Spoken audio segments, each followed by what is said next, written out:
नमस्कार, आरतीज किचनमध्ये तुमचं सगळ्यांचं खूप खूप मनापासून स्वागत। एकदम साध्या आणि सोप्या पद्धतीने आज आपण कैरीचा मेथांबा बनवणार आहोत। उन्हाळ्यामध्ये कैऱ्यांचे वेगवेगळे पदार्थ बनवले जातात। त्यातलाच एक पदार्थ म्हणजे कैरीचा मेथांबा। आंबट, गोड, चटपटीत अशा चवीचा असतो हा। पाहता क्षणी तोंडाला पाणी सुटतं। मेथांबा बनवण्यासाठी मी इथे कैऱ्या घेतलेल्या आहेत। ह्या कैऱ्या आपल्याला एकदम कडक घ्यायच्या आहेत, मऊ कैऱ्या घ्यायच्या नाही आहेत आणि त्याच्यावरची ही जी सालं आहेत ना ती सगळी काढून टाकायची आहेत आपली।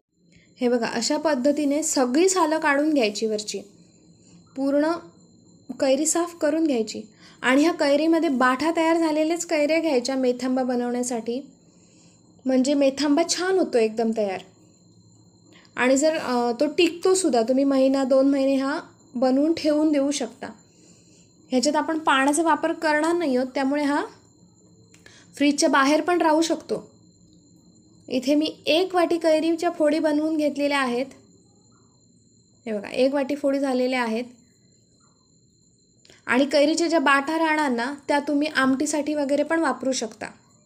इथे मी थोडं तेल घातलेलं आहे कढईमध्ये आणि त्याच्यात 1 चमचा मोहरी घातलेली आहे। आतमध्ये 1 चमचा भरून मेथी घालायची आपल्याला मेथांबा बनवण्यासाठी आणि अर्धा चमचा हिंग घालायचा। हिंग याच्यात जास्त लागतो, अर्धा चमचा हिंग घालायचा आहे। आणि वर जे आपण कैरीच्या 1 वाटी फोडी बनवल्या होत्या ना ते सगळ्या घालायच्या आणि छान अशा परतून घ्यायच्या। आणि वर मी 1 वाटी कैरीच्या फोडींसाठी अर्धा वाटी गूळ घातलेला आहे। तुम्हाला हवा असेल तर तुम्ही जास्त पण गूळ घालू शकता, कैऱ्यांच्या आंबटपणावर तो अवलंबून असतो। थोडा वेळ झाकण ठेवून मी कैऱ्या शिजवून घेतलेल्या आहेत आणि गूळ आपला पूर्ण वितळलेला आहे, तुम्ही बघू शकताय। आतमध्ये अर्धा चमचा हळद आणि मीठ घालून घ्यायचं आहे आणि व्यवस्थित असं ढवळून घ्यायचं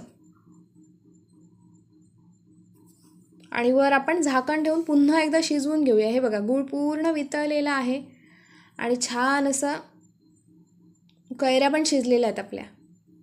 इथे मी आता 1 चमचा भर लाल मिरची पावडर घालणार आहे। मी हे सगळ्यात शेवटी घालते कारण काय, आतमध्ये आपण पाण्याचा अजिबात वापर केलेला नाही आहे मेथांबा बनवण्यासाठी, त्यामुळे ती करपू शकते आणि रंग पण आपल्या मेथांब्याचा काळपट येऊ शकतो। त्यामुळे मी इथे मिरची पावडर सगळ्यात शेवटी घातलेली आहे। हे थोडा वेळ शिजवून घ्यायचं छानपैकी आणि आपला मेथांबा आता तयार झालेला आहे। हा तुम्ही स्वच्छ एअरटाईट डब्यामध्ये भरून 2 महिने बाहेर ठेवू शकता, कारण इथे पाणी अजिबात वापरलेला नाही आहे। चमचा पण सुक्काच वापरायचा आहे हा जर काढायचा असेल तर, आणि जर तुम्ही फ्रीजमध्ये ठेवलात तर तो अजून जास्त काळ टिकू शकतो। अशा पद्धतीने कैरीचा मेथांबा नक्की करून बघा। आणि तुम्हाला जर का आजची माझी रेसिपी आवडली असेल तर माझ्या चॅनलला लाईक, शेअर आणि सबस्क्राईब करा। धन्यवाद।